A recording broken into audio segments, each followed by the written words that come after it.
For those of us who follow the Middle East closely, I wanted to start with a question about coverage, because the coverage in the media seems really uneven. Certain topics get a lot of play, certain topics get completely ignored. And so I wonder if you could sort of, since your coverage is so different and rich and covers a wider range of topics than tend to be in a lot of the media, if you could walk us through how stories get done, if you pitch them, if they're pitched to you, if there's tensions around certain topics. Right. You know, it's interesting. I think even, and this is something I was going to ask you about, I mean, I think if we look back to, to our careers, maybe over the past 15 years in the Middle East itself has seemed to change so much to me. I mean, at least as a reporter trying to relate to it, to relate to my editors, to relate to the coverage. And, I remember, I think in the beginning when I started out, it was more of a, I tried to be more systematic in some ways about reporting. But I think, I'd say in the past 10 years, I've just come to a realization that you can only be so systematic as a reporter, as a journalist. And if I look back to the coverage, the past 5-10 years, I think it more is about, trying to find narratives in some ways, less being, maybe systematic or methodical and trying to approach it in a complete way. I'm kind of struggling for words here, but trying to find the stories that are going to relate to the readers the most. And I tell you, I struggle with it right now more than any other time I have, because it's obvious that interest, or readers' interest, let's say, the people who read the newspaper I work for, there's not as much interest in Iraq. There's an administration that doesn't want it to be a priority, to be maybe a part of the agenda as it was in the past. I think there's a weariness on the part of a lot of people, and that's made it, at least for me, even tougher these days to come up with stories. Or, and we use that word story to come up with those narratives that are going to be compelling and that are going to be that are going to capture a reader's attention. And so I have to admit, I'm kind of struggling right now. And do you find yourself with editors struggling, pushing stories that they're skeptical about? I think there's no question that editors themselves are I'm speaking about Iraq because I just got back from there a few weeks ago. I mean, I think editors are weary of Iraq, and that's frustrating to me, I think, as a journalist. And, even, I think there's, some moral problems about that of kind of abandoning the story in some respects. But then on the other hand, I think, I work for a place that it's the only place with the resources to still cover it, in a way. I mean, there are other people there, but resources are dwindling across the board, and I think that's going to become a bigger issue in some respects. I mean, is there the money out there to even do the journalism in the first place? It's going to be... When you're in Iraq, do you find people sort of coming at you with stories, cover this, talk about this? Because the dominant narrative for the Middle East in general is, an area of conflict and unrest and turmoil and clashes, etc. Are you able to push stories that sort of go against the grain of that, or do you really have to be about, we're sending you to Iraq to cover the conflict and the war and the state of things, and then you'll come back? Yeah, I think it's an interesting question. I mean, I think conflict is the narrative out there, and for good and bad. It's interesting. I tell you, since I've worked at the Washington Post and now at the New York Times, it's remarkable to me. I've only been assigned a story maybe a handful of times, 2, 3, 4 times. It's really rare to be assigned a story. I think there's a notion of both newspapers that the correspondent on the ground, should figure out what they want to cover, what they want, what stories they want to deal with and what stories they want to cover. There's a lot of freedom in that. It gives you an opportunity to, try to come up with something different. But then I think there's also an expectation that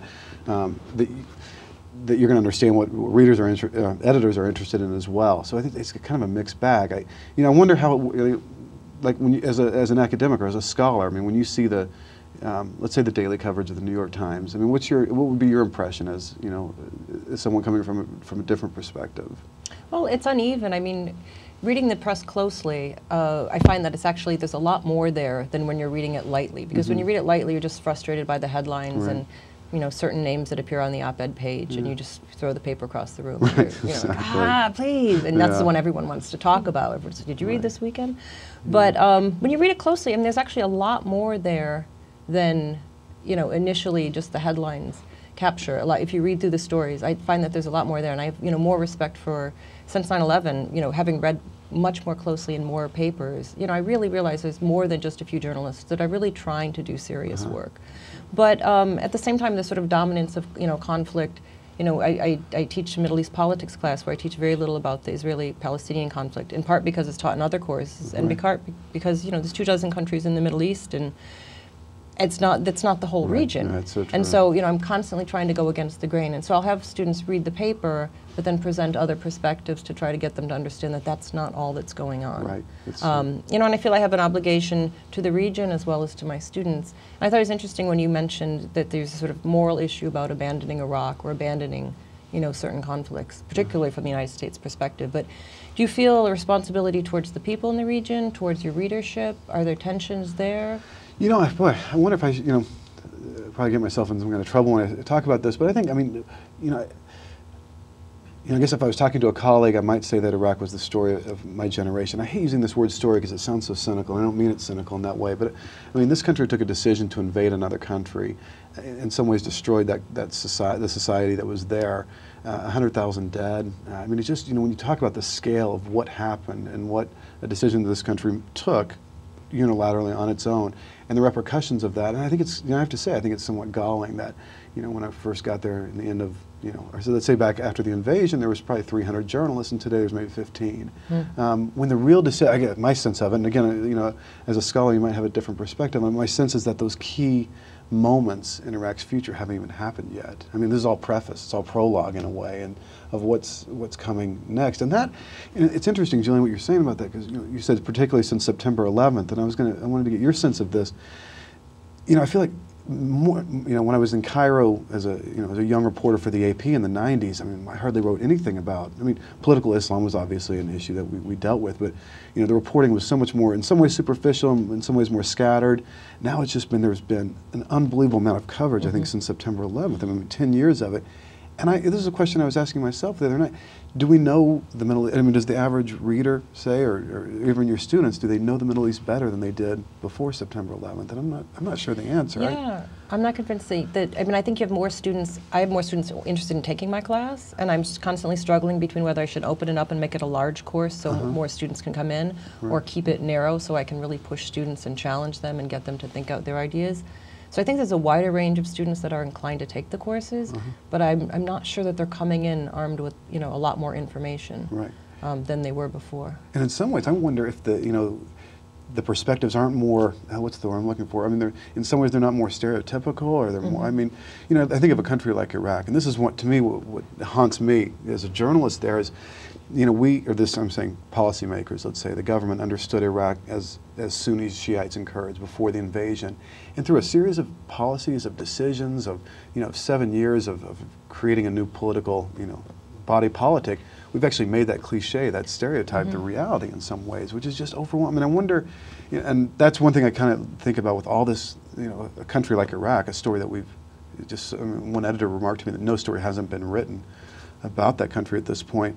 And I still don't think we have a real grasp of what, you know, what it was, what it is, and what it's becoming. And it's very frustrating to me. Right, you know, right. No, I think that's the case. I mean, so with the Arab-Israeli conflict, or the Israeli-Palestinian conflict, there's this sense, and there always has been among students and a lot of the public, that, you know, these people have been fighting each other for thousands of years. You know, these sort of deep essences of who these people are clashing with each other. And so what I find which of course is absurd.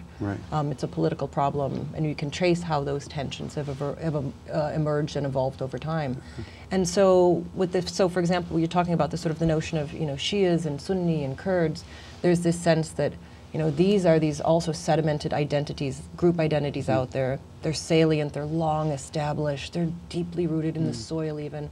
And these people have been fighting each other forever, and we know that from Lebanon, and we know that from, you know, fill in blank of your conflict, that these people just fight each other. And of course that's not accurate as well. And so one of the questions I had, you know, thinking about Lebanon and applying it to Iraq a bit, is that, you know, during the Civil War, for example, there was the 15-year civil war in Lebanon, there was no conflict between Muslims, between Sunni and Shias. And yet today, Lebanese are remembering those conflicts as this, we've always been fighting between the Sunnis and Shias. And similarly in Iraq, we're talking about, you know, oh, well, they're never going to get along, that's why we have to come up with this system, when in fact the political structures are making those identities salient. And so I'm wondering if you've seen that the sort of almost making those identities more real and more politically powerful than they were before? And has that changed in the past, you know, 7 years in ways that we're not really seeing? You know, I mean, did you see that? Like, I'll answer that, but I just want to ask you a quick question. I mean, if we think back to you know, like when we were in CASA together, for instance. I mean, I don't even remember being like sectarianism wasn't really a notion out there. Yeah, I talked about it all. It's not that long ago even that we talked about this. What's so weird to me is that in some ways, I think back to, I went to Cairo as a reporter in 1995. In some ways, the Middle East isn't, like I said this earlier, it's not recognizable to me. And in terms of these conflicts and these conflicts being kind of framed that way, I mean, Iraq's the best example of it. You cannot, it's, as a journalist, and I'd be curious, you know, how it is for a scholar, but as a journalist, it's almost impossible to write beyond that kind of very simplistic, almost primordial notion of identity that, just as you said, it's always been, of course, an issue in Iraq, but it wasn't the sole axis around which politics would revolve. And there's this incredible, I mean, I find it among American officials especially, this incredible naivete of their role in, either a naivete or a willful disregard of what they did, but of how that system has evolved under their watch into the system it is today. I was just reading a briefing, in fact, on the new government being formed. A government, and I remember this one, what they call a senior administration official, said it was the first truly inclusive cross-sectarian government in Iraq's history. You know, I looked at that and I said, you know, the argument you can make is that it's the first truly sectarian government. I mean, for the first time, it's basically every position in that government's been divvied up, you know, depending on whether you're Sunni, Shia, you know, or Kurd. It's turned the country into this kind of, you know, very simplistic idea of what, you know, what a body politic might be. And I think it's going to be disastrous. I mean, I think that the repercussions of that haven't even started. You know, and we really don't even understand what the process was in creating it. It's tough. And then I'll sit down and write a story, and you know, then I throw out those same words, and I don't know how. I mean, my challenge is how do you get beyond that 1,100 words? And I'm not sure the answer to that. I mean, how, you know, as a scholar, I guess, how would you know, what would you see as the approach to, like, you know, making sense of that or understanding that changing kind of notion of identity? Yeah, I mean, so I'm not quite sure how to answer, but one of the things that comes to mind is when I was talking to people in the mid-90s when I was doing my field research in Jordan and Yemen, where I was there for a long period, talking about Hawa, which is, you know, identity. As just everybody assumed it was your identity card. And you go, no, but your identity. And they're like, well, it's here, you know, and that didn't mean anything else. So true. And in Jordan, this last trip, people were talking about Hawa in a sense that we talk about it. You know, are you identifying as tribal? Are you identifying as a member of this region or this camp? That's very interesting. And I was like, wow. That's really interesting. You know, we've ruined you. This is terrible. But and how orchestrated, I mean, I don't know how in the case of Jordan, but in Lebanon and Iraq, it is orchestrated. Right. It's incredible. And U.S. policy, you know, has a huge, you know, I think it's had a huge impact on that across the region. I mean, this idea of rallying Sunni support against Iran. I mean, there's clear policies that were taken, you know, I mean, without King Abdullah in Jordan, with, you know, Mubarak, I mean, these people were, you know, everyone was very cynical in using these as a way to get... Yeah, the regimes have, that's the thing, the regimes have this vested interest in portraying, and sometimes the fear is real, but portraying these conflicts as about, you know, Iran in the Shia crescent, and this is the big fear, therefore we need more support, we need aid, et cetera, et cetera. You know, we were talking recently about the Houthi conflict in Yemen. So Yemen, you have, you know, the sort of Zaidi community, which is a Shia group. But we don't think of it as part of the Shia world, the Shia crescent, because of course it's not a crescent spatially anymore, and that just messes up these nice little catchphrases. But in reality, they're Shia, but it's not necessarily relevant to anything, and so that's why we don't think of them as Shia, and that's right. And yet, with the Houthi rebellion, the sort of Saudis concerned that, you know, Iran as Shias are aiding these other Shia rebels. Suddenly we can draw those connections, and suddenly everybody's hair is up, and now it's a concern. It's not just Al-Qaeda, but it's Shia in Yemen, and what's going to happen there.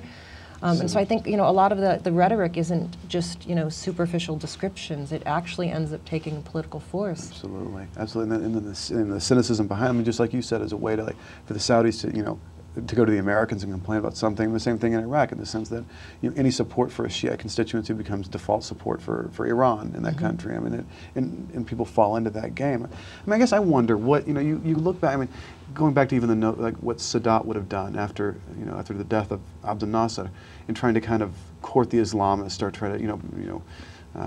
Not create a more Islamic identity, but use the Islamists as a counterbalance to the left or to nationalist.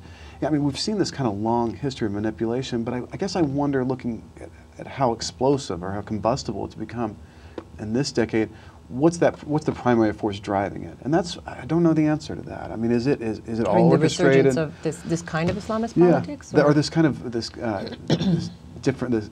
I don't want to just say sectarianism, but that manipulation of identities. Let's say maybe in politics. I just wonder, is it a part of me thinks if you look in a case like Iraq, it's there's a sense of existentialism almost. I mean, like, it's survival in some ways, and if we don't band together, we're going to be exterminated. I mean, there's that kind of language there.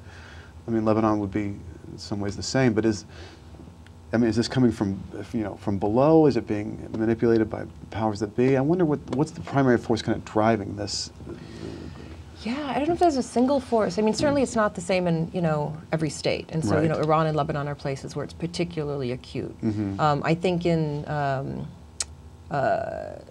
Yemen, you also have Sunni and Shia communities, and those weren't necessarily clashing as Sunni and Shia communities. They were clashing over other reasons, north-south, socialism, Islamic conservatism, what have you. But they, if they map on those lines, they can be sort of pushed along those lines. But for places where it is really strong, I mean, I think there's a couple things. You have, if you create, as we're doing in Iraq, state institutions that make those identities salient, then of course you're going to have these sort of identity entrepreneurs on the ground that are going to go around and say, look, Shia, look what's happening. You have to get with me. You can't be talking to this guy over here and working with them. Our interests are at stake. Our survival of our community is at stake. And then when people's experiences show that to be true, they see attacks on Sunnis or see attacks on themselves as Shia. Then it's particularly problematic. And when I was in Jordan, not this last trip last year, but 2 years ago in 2008, you had a lot of the refugees coming in, and it was just, that problem was just heating up. With Jordan now has some 500,000 Iraqi refugees.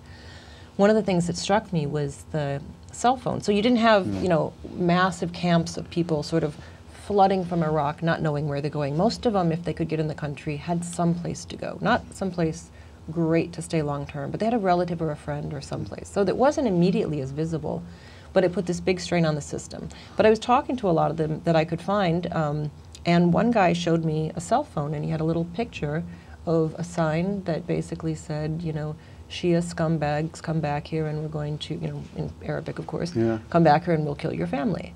And his brother, they left the one brother behind, and the brother had sent him this picture of their front door. And that kind of, we don't think of refugee flows as having that kind of immediate information exchange. We think of the refugees as we do in Darfur, the sort of the poor, destitute people flowing across the land, going to who knows where. And these are, equally devastating. But I wonder if have you found any ways in which this kind of media information exchange has changed politics in a way? I think it's if somebody asked me what's the most dramatic impact on Iraqi life, other than the war, obviously, it would be cell phones. That's the one tangible change in some, I'm overstating it there, but its repercussions, reverberations across Iraq is just vast. And I see it, I tell you, this is, I'm not sure how profound this is or insightful, but there's almost this kind of, I think, culture that's grown up around, how do I put this? I was spending a lot of time in a small town called Dhul-U'iyya, and for the past 7 years I've kept on going back there, and it's always struck me as such a compelling place because it was in the very early part of the occupation. The Americans invaded it, 2,500 troops went in, and then they left. But they set into motion a sequence of events that transformed this town. This very small example of intervention, it's a footnote to the war. Nobody even remembers the name of it. But it set into this motion, anyways, and it's a long story, and the reverberations continue until today. But it always struck me this, again, talking about media and communications, is there's almost a cult around, everyone would remember the violence through cell phone pictures, and that was the way people related to it. And it was, these were gory pictures of beheadings, and I always, when I sat there and talked to people and interviewed them, I wasn't sure, was this to remind themselves of the horrors of what happened? Was it the way to keep them, in some ways to keep the fight alive, as a warning? But there was a cult of these, there was this kind of fetish about these pictures that I found very... That they share with each other? Yeah, absolutely. Or share, and they bring it to you, and somebody else will bring their cell phone in, and videos the same way. I think it did propel the war in some respects. I think it did. It mobilized people in some way, in disastrous ways. But it's a profound part of the conflict there. Kind of remembering. Absolutely. Or not wanting to be forgotten, if not remembering for themselves, but evidence to whomever that this really was as bad as it was. Right. I think of another kind of, this is a different take on it, but maybe when people are too smart with the information and media. There was this campaign in Lebanon where they were trying to fight against the sectarianism, fight against sectarian identities, and they put up posters saying, this apartment for Maronites only, parking lot for Sunnis only. And then they'd have a, they would poster with names on a doorbell, and they'd all be a specific sect. And this was how ridiculous it was with the idea of the campaign, but it touched too close to home, and everyone thought it was real. And I just thought it was a spectacular insight into how charged those identities are right now, and combustible. I keep using that word, but I think it's combustible in some ways. Do you know in Yemen, because it's interesting that you mentioned Yemen, I mean, one question I had for you on that was, does the state manipulate this stuff at all? I mean, it's, like you said, it's a diverse country in a lot of respects, and it hasn't been at the center of these sectarian conflicts in Iraq and Lebanon. But do you feel the state ever uses that as a way to solidify its standing or to buttress its support? Yeah. I think it does on a local level. Like, I think in various conflicts they'll talk to certain groups in a certain way, but the state isn't on message for the most part. Exactly, yeah. There's just not a coherent message. And in Jordan, there's literally messages. There's, Saatchi and Saatchi million-dollar campaigns of who we are and let's all get along. And of course, there's policies that, reproduce tensions between Palestinians in Jordan and others, despite the government having these very slick campaigns. But in Yemen, there's no talking points. Nobody's on message. So I think in certain contexts, there'll be a certain message put forward, and another, over 2 minutes later over here, another message put forward. And for a long time, Ali Abdullah Saleh hasn't been busted, and others haven't been busted and held accountable. Right. We hear multiple messages here, but in Yemen, everyone's not necessarily hearing multiple messages. Yeah. So the first Predator drone assassination, there was a funny thing where Ali Abdullah Saleh said that he didn't know anything about it. And he disavowed knowledge of it. And then that seemed to be such a disastrous thing that he turned around and said, oh wait, no, I did know about it, I just didn't agree. And it's because it was worse to not know about it. Right. And so the WikiLeaks documents talking about the ways in which he was in fact, on one hand supporting it, encouraging it, and accepting the United States doing it, on the other hand sending these mixed messages, it comes to this real tension. I mean, that regime is not, I don't want to say it's, a falling apart regime, because I think that gets way overstated, Yemen's falling apart. I don't think that's right. But it's not, as, I guess on point, on message. Everyone's not tight. There's not a single focused. It's partly survived because it's decentralized. Interesting, right.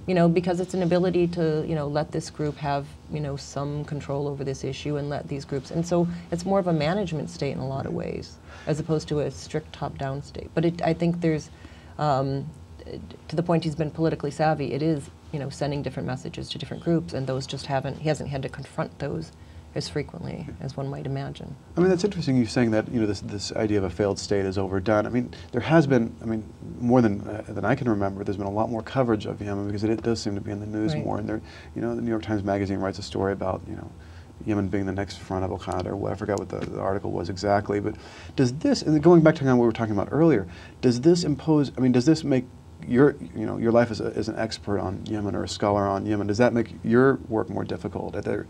That we're seeing so much more written about it, that maybe there's some assumptions out there that don't necessarily bear out in reality. Does that make your job any more difficult? Or are you able to ignore that and kind of pursue what you want to pursue? In terms of my scholarship or public engagement? In terms of your scholarship. Yeah, I think it's pretty much fine to still go ahead and do what you want to do. You encounter more people with conceptions of it being just the Wild West, the backwards. All your Orientalist fantasy stereotypes are in Yemen. You just go there. And even people from other parts of the Middle East, they're like, "You're really going to Yemen?" I'm like, "Yeah, I've been a lot. It's not a problem." Right. But there is that notion that it's kind of crazy and falling apart, and it hasn't affected. Those of us who go to do work can still do it. The thing that's changed is the reality on the ground that you can't move about the country freely anymore. Right, true. And when I was first there in the 90s, you could. There weren't necessarily roads. You had to hire somebody with the SUV to drive you there, but you could go anywhere you wanted. You can't now, because the government can't really ensure your safety. Right. And so, to get from, to Aden from Sana'a, there's multiple checkpoints, and they're going to check your papers and make phone calls at every checkpoint for your safety. Yeah. So that really has changed, and that's sad. But and you think it is your safety? Because I had the same problem. I was like, I mean, I finally got the UN to somehow kind of vouch for me to get across the country. I think it is the safety, because I Really? think the government can't provide the safety. That's the problem. Yeah. Not just it's for your own protection, but Right. it's for our protection, because we can't. We're not sure. We don't want something to happen to you either. Right. You know. Yeah, So it's that kind of thing. That makes sense. But there's this tension about. I don't know if this gets to be too academic or not, but you know, with Iraq, is Iraq going to be a failed state? Afghanistan's obviously a failed state. Is Yemen going to be a failed state?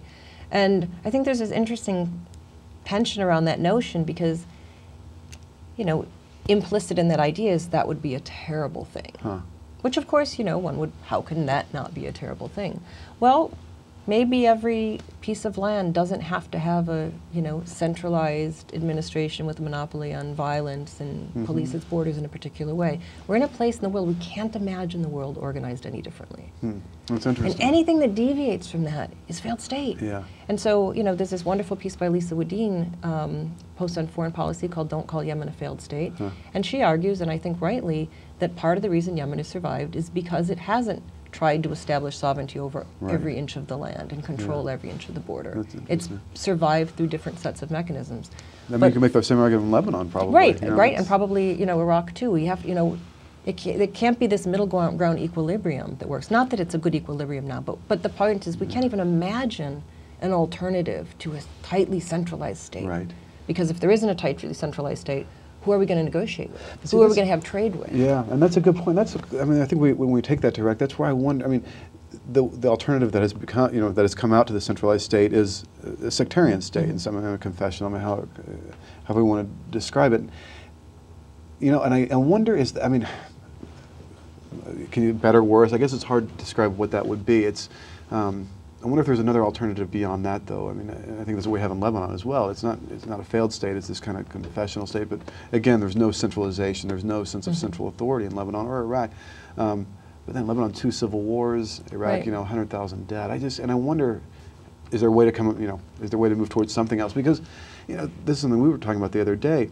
There really isn't a notion, I don't feel, a notion of opposition out there that's not, in some ways, Islamist opposition. I mean, there's stuff bubbling out there. There's stuff, you know, that's interesting, but not significant. Not like you definitely see that in Iraq. I mean, there's no way to, I think, express you know, what do we call it, a secular opposition in Iraq at this point, or there's no place for it in the political sphere anymore. And I think this government formation was in some ways, the epitaph of that. Right. Which is kind of demoralizing. I don't know. Yeah. I wonder where we go from that.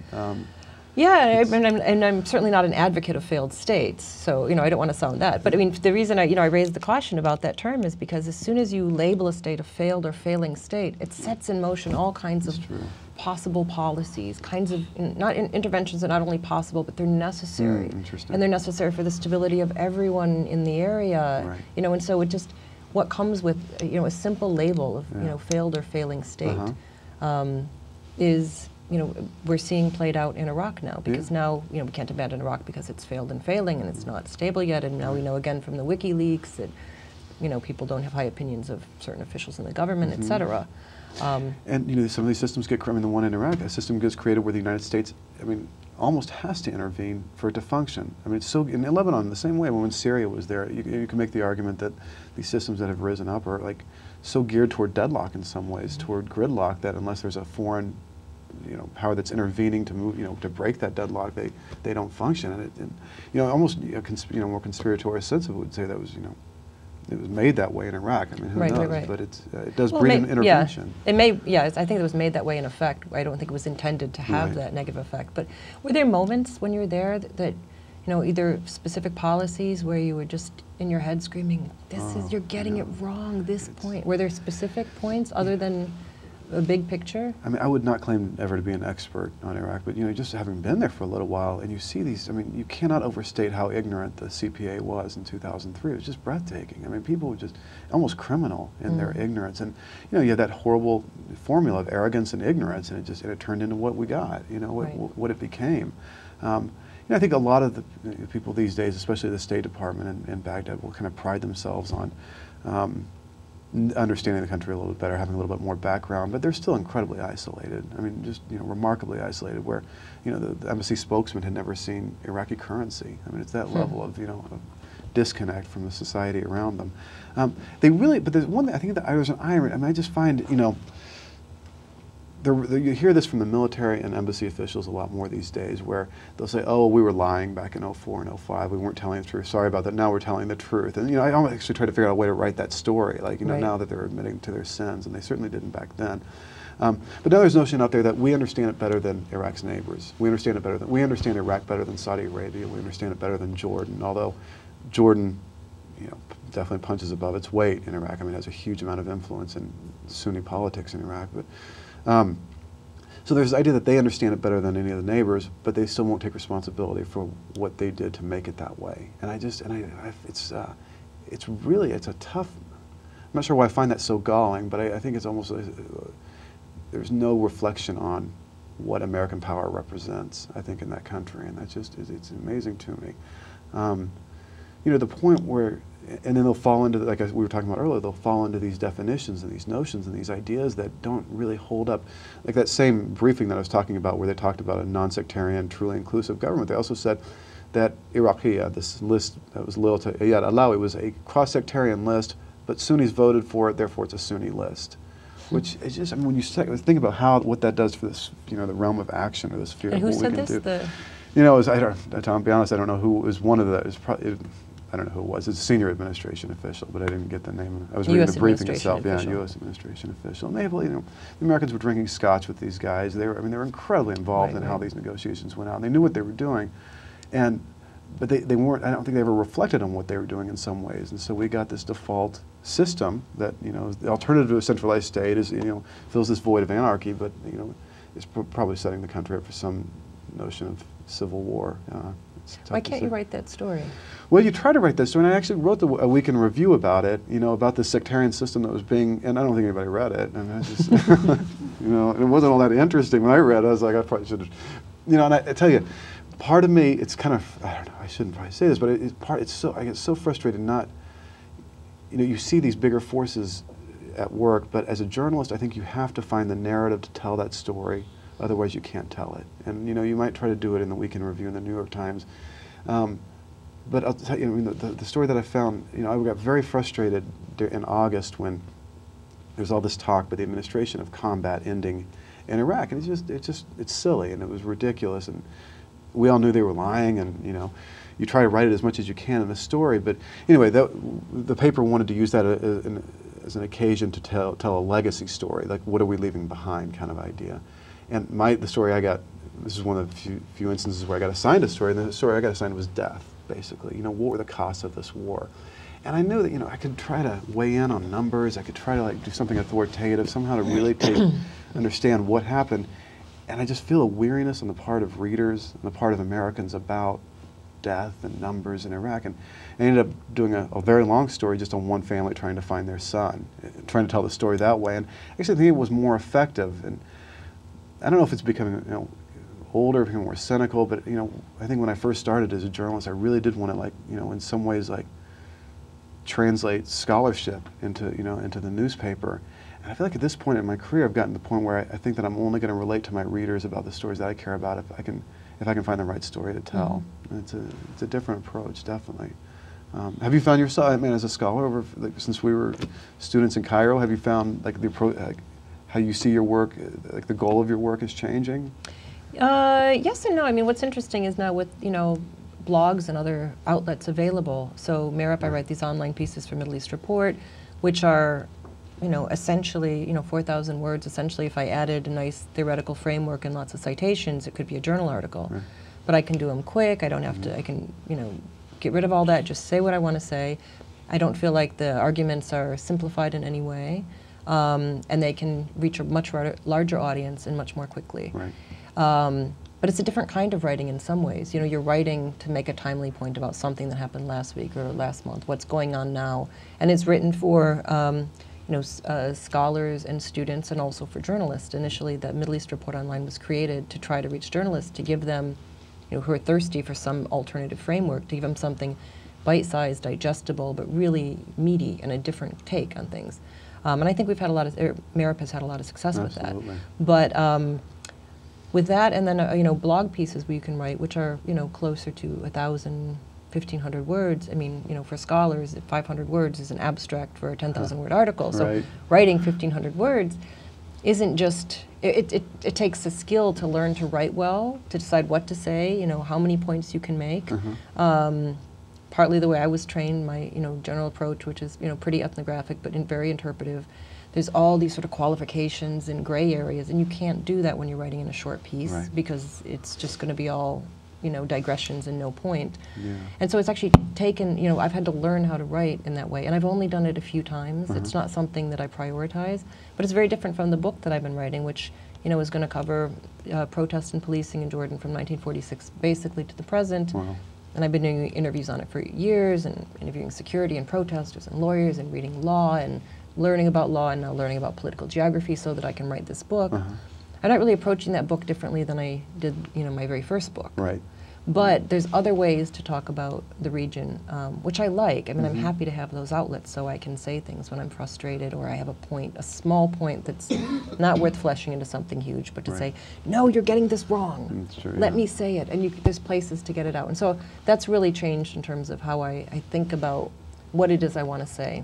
I think I have more options for saying things. And I think that's, I mean, this is something that's new the past 10 years. I mean, just the, you know, again, you wonder, I mean, you know, because there are so many different, you know, platforms and ways to, you know, to discuss the Middle East, to talk about the Middle East, to, you know, to delve into these.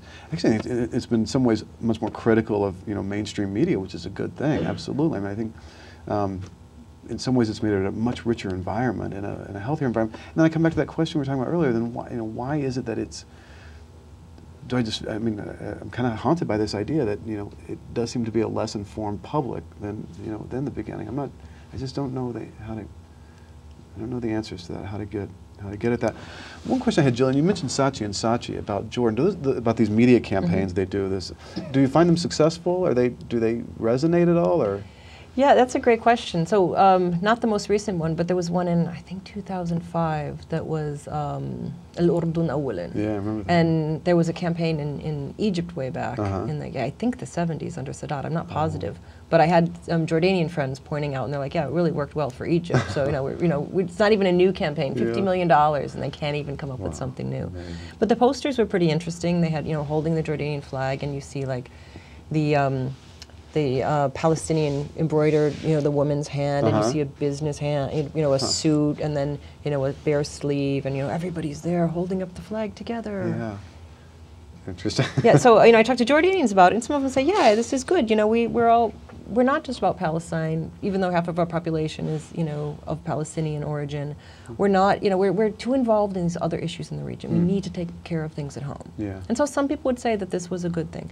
Most people just kind of rolled their eyes, or they referenced that you could get chocolates, or my favorite, those little jelly bracelets, the plastic bracelets that say, Al-Urdun Awalan. Yeah. Inside says made in China in big letters. And so like, we can't even make them here. What chance do we have? We can't even make our own propaganda material in the country. That's what and the government paid for the Saatchi and Saatchi to do this. Yes, yeah. I mean, somebody needs to do a piece on Saatchi and Saatchi, because they're so involved in Lebanon. I have a PhD student, actually two, that are doing a co-authored piece on PR campaigns. Really? Authoritarian PR campaigns. And they're looking at Tunisia and Syria and some other countries. Interesting. But why Syria has failed to mount a Syria campaign. It's just, fallen flat. And they had a couple local efforts that were kind of laughable. And, Tunisia, MEPI's located in Tunisia. It's the great centerpiece for promoting democracy when it's, just one of the worst in terms of human rights violations. Completely, it's a police state for all practical purposes. It's very repressive. People often won't talk.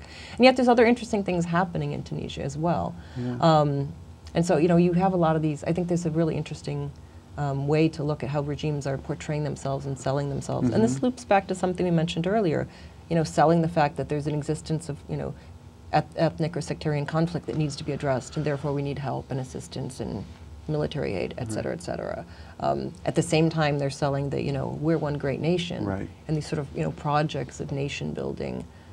I mean, in Lebanon, I think those campaigns almost, you know, they brought the country to the brink of civil war back in '07 and '08. The campaigns themselves. I mean, Saatchi and Saatchi, like, you know, and it's very coded language, but very, I mean, everybody knew what they were saying. I mean, it's like, we love life, and it's, you know, it's a critique of Hezbollah somehow. And Hezbollah, of course, says, you know, comes back with their own campaign. I mean, you saw for a while the airport road was just competing posters of, you know, we love life, we love, you know, we have dignity. I mean, each side going at it with each other, and it was remarkable, but it definitely, but just like you're saying in terms of those identities, I think it was successful in some ways, but it was successful in hardening the lines, you know, that were around which that conflict was being built, and it was a sectarian conflict in the end. It was interesting, and you know, this is one thing I'm hoping WikiLeaks is going to help out on. I mean, I was always wondering where that money was coming from, especially in those campaigns in Lebanon. I mean, we knew with Hezbollah, but this kind of what they called March 14th.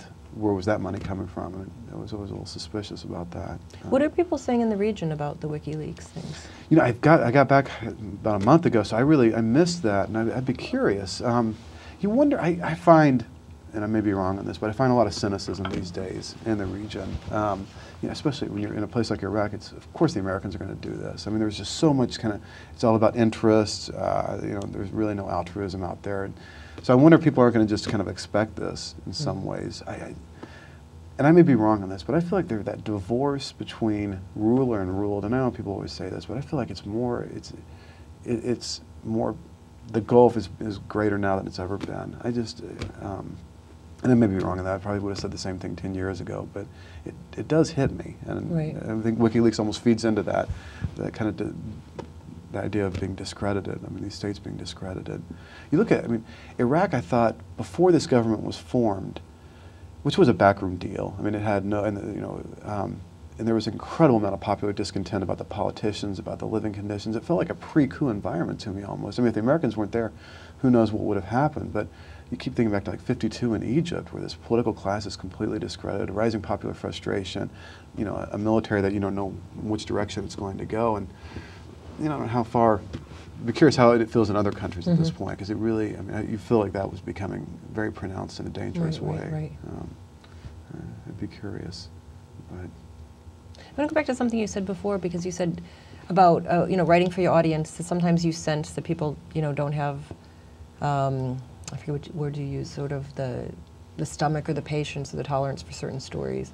How do you get a sense of what your readers can? Did you get, you know, flooded with messages or feedback, or like where do you get that sense that they're just not up for more stories of certain types?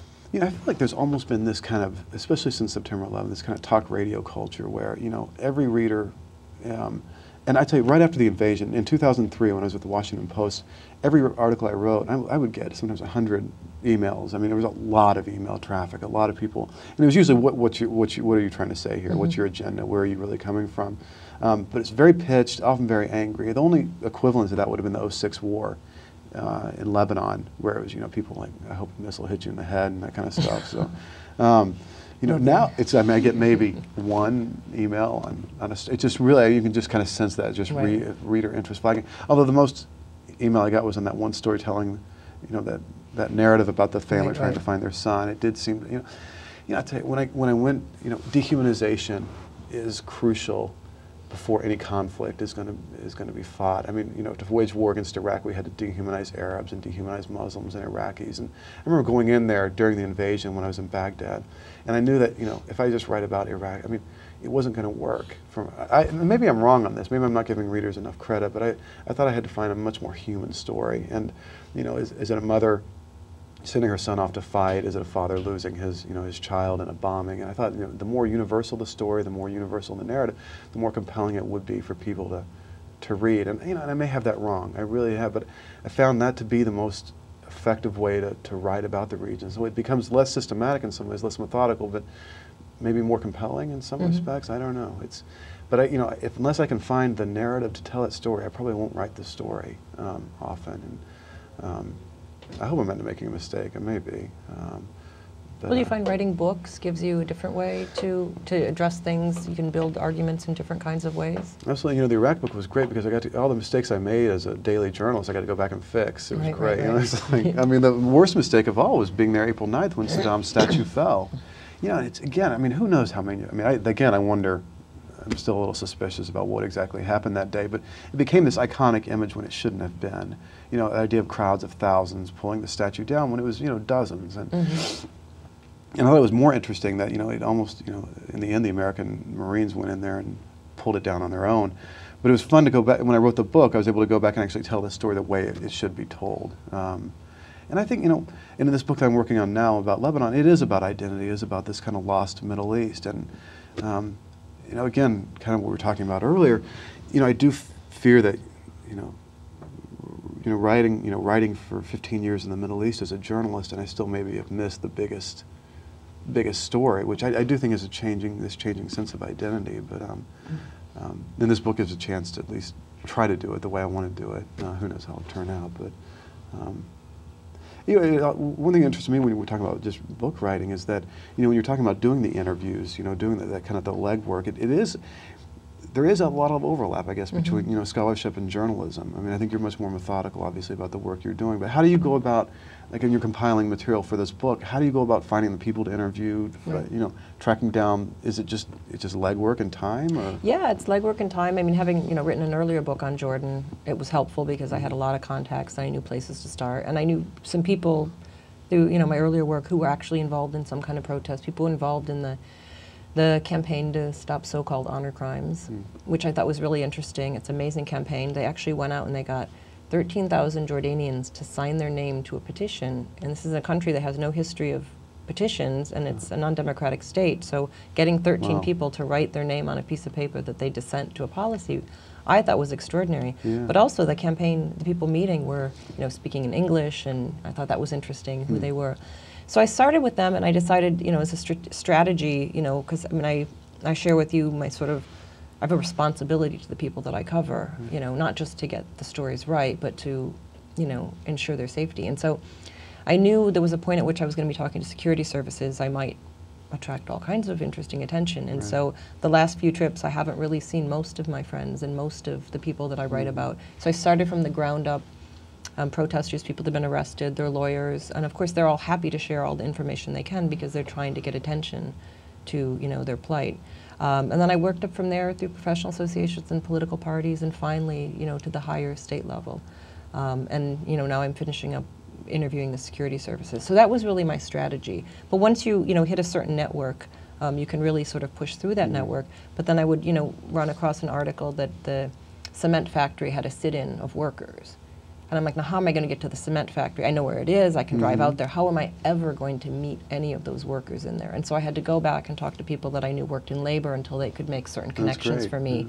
And I could do it that way. But if I knew there was a sit-in, I couldn't just show up out there and get into it, you know, get into in the middle of the protest the way I could if things were happening in different parts of Amman. Then people understand what you're doing usually when you're doing the interviews, and you know. I think so, yeah. That's it, yeah. You know, I mean, it's pretty easy to frame that the government allows you, and has since the 40s. I mean, protests are legal. Right. You're allowed to protest, and there's actually a much richer culture of protest activity in Jordan than you would imagine. It's a non-democratic state, so you imagine, you know, the only thing you see, and this is, you know, not to be media bashing, but, you know, as you said with the pulling the statue down, these images and the portrayal is that, you know, there were thousands of people there when there are often dozens. And it's the same, you know, the same thing.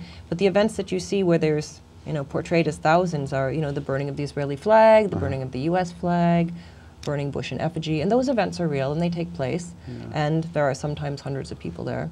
But there's so many events, like it's almost routine, there's so many events to protest all kinds of things, from specific policies to the arrest of this or that person.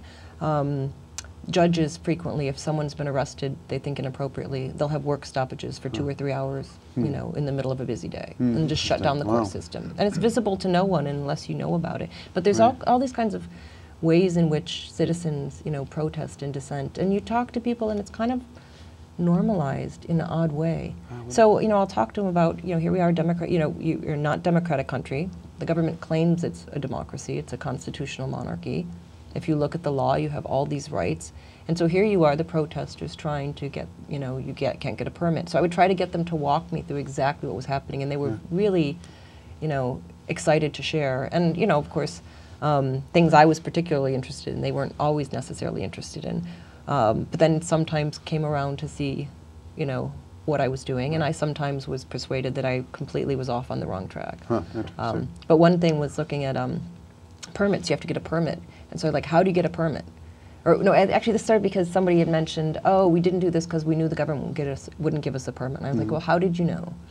And like, well, we just knew. I'm like, because of stuff that had happened before? Well, no, it turned out somebody had talked to somebody. And I was like, well, who talked to whom? You know, do you talk to anyone in the government before you file a permit request? Does it happen after? Do they call you in? Do you call them? Like, exactly how does it play out? And I got about a dozen people to give me these micro narratives of what happened. It was pretty interesting. And so, you know, I didn't have any problem getting people to talk about, you know, those processes and practices. I find, I tell you, this again, we've talked about trying not to do generalizations, and I'm going to make a generalization, but I find it so much, I find interviewing in the Middle East, or Iraq, let's say, so much easier than, you know, I mean, we've talked about cynicism there, but I mean, it's much easier being, I find, a reporter interviewing a journalist, you know, there than here. Because I do think people, I mean, especially in conflict zones, and maybe in times of you know, protest or strife, you know, there is I think a real, you know, people have a real need to, you know, they like the idea of someone bearing witness. And I've always been struck by that, you know, in some of the most, like, you know, horrific scenes or most tragic, you know, settings, no one's ever refused to talk. They want you to, you know, to hear, you know, they want you to see, and that, I find that, I just found that especially in Iraq. I've been there for so long, the past 8 or 9 years. One thing, when you talk about the protest movement, so again, coming back to that idea that we were talking about earlier, opposition. What would be that? Like, what would be the opposition forces driving those protests? I mean, is it random? It's not random, obviously. But yeah, no, it's not random. I mean, there's different groups, political parties in general. The Muslim Brotherhood and the Islamic Action Front, its political party, are still, you know, obviously main movers, but not on everything. You have, you know, small leftist groups. So I was there this past summer when the flotilla incident happened, and there were protests that were in support in front of the Turkish embassy. But there were also protests in front of the Kaludi Mosque to march on the Israeli embassy, which of course, there's a point, literally, I can point out the building, they never get past a certain point. So you can get up there, and then the riot police are there, and they have these new Derek forces, which are the sort of Uber riot police. And you know, everybody showed up, and the Islamists were out there, and they had their, you know, Ikhwan Muslimin flags, so you knew who they were, and the Wahda, the sort of the leftist Popular Unity Party, was also there. And as soon as people stopped taking pictures, the Islamists left, and it was the leftists who really stood there and really tried to push up the street. And so you find a lot of these interesting, you know, different groups there, sometimes coordinating protest events because they share an issue. There was also a huge rally at the Professional Associations complex to welcome home the 50 Jordanians who were on the flotilla. They didn't actually come that day, but it was a huge event. And you had, you know, it was very Islamic tinged. They were, you know, everybody saying prayers and everything going into it. And the leftists were off to the side, chanting and shouting. And as the night progressed, about 2 hours into the event, the sort of young Muslim Brotherhood guys were yelling at the young leftists to, you know, quiet down and, you know, be respectful, etc. And they're like shouting back. And they actually got in, you know, kind of fistfights. Oh, really? Yeah, not like a brawl, but sort of pushing and shoving. And so you find those, you know, tensions as well in the protests. So you find a lot of groups, in, you know, different groups that are out there. And how much did, like, would the left and the Islamists work together on these sometimes quite a bit, and sometimes not at all. I mean, sometimes they'll organize events. I actually wrote an article about an event in 1997 that was coordinated. There was a committee to anti-normalization committee, because one of the provisions of the peace treaty was that Israel could have trade fairs inside Jordan. And there was the first trade fair, which was in January of 1997, and there was a huge coalition to oppose it, including Ahmed Obedat, who was a former prime minister, was, you know, part of this coordination. All the political parties were involved. And they literally coordinated that who was going to bring the platforms and who was going to bring the microphones. And it was completely, you know, literally coordinated. Other events, they just sort of all share that they all agree on the issue, and they'll get out there and, you know, they want to be seen and want to be visible. And yet there's some issues, particularly with the Islamists, that they don't want anyone involved. And I found that those are kind of spatially determined, sort of when they're in their key constituencies, that they want to claim that event for themselves. Like what kind of? Well, often like downtown, if they have, you know, downtown at the old Hussein Mosque, which used to be a big site of protest. It still is a site of protest when we come out of the mosque. There are always Ikhwan events down there. They can get permits for those events easily. And part of the reason is, it used to be if you could, you know, close down the Belid, it was very disruptive to commerce, to the government. Now, so much of the financial industries have moved westward in West Amman, outside. It's literally not visible. It disrupts nothing, and it's visible to no one. And so those events, while they still happen, are less, big events that are challenging the regime, and more, I think, for Islamists to show their own constituency that they're still important, and they have these, events down there. Yeah, because that's one thing I was just kind of confused by or wondering, the capacity of the Brotherhood in, say, Egypt or Jordan to actually like enter into like kind of real coalition work. To, it's obviously changed in the past 10 years, but I just wondered to what degree it could still change. I mean, what capacity they have for that kind of working across lines. Yeah, I think there's a lot of capacity, but I mean, the Islamists right now in Jordan, they're in this really difficult situation that there's, numbers of, they boycotted the last elections, of course. The numbers of them are really sick and tired of playing this game with the government because the government isn't giving them anything and manipulating the electoral system in ways that are going to ensure not just Islamists, but no political parties, for all practical purposes, aren't going to win seats, and Palestinian candidates are going to be, minorities for sure, when the system's structured that way. And so on one hand, as a number of, the government isn't, the Islamists aren't really making any gains by working with the government. They have much worse relationships with King Abdullah than they did with King Hussein. There's a movement to pull back. But there's a lot of them, the moderates within the movement don't want to pull back because they don't want to go to more the sort of, I don't want to say extremist side, but they really don't want the hardliners to begin to dominate. Because the hardliners are really the ones that are, pushing the social conservatism really hard, pushing for severing relations with Israel. And now all of them are against relations with Israel formally, but a lot of them concede, like, look, it's a reality, Israel is a reality. Off the record of, yes, it exists. We're not really calling for the end of Israel anymore. And so there's tensions within that. And I think that is affected within the Islamist movement. And I think that has affected their ability to work with, leftist and liberal groups. That some of them are still very keen to work with them and see no reason why they shouldn't.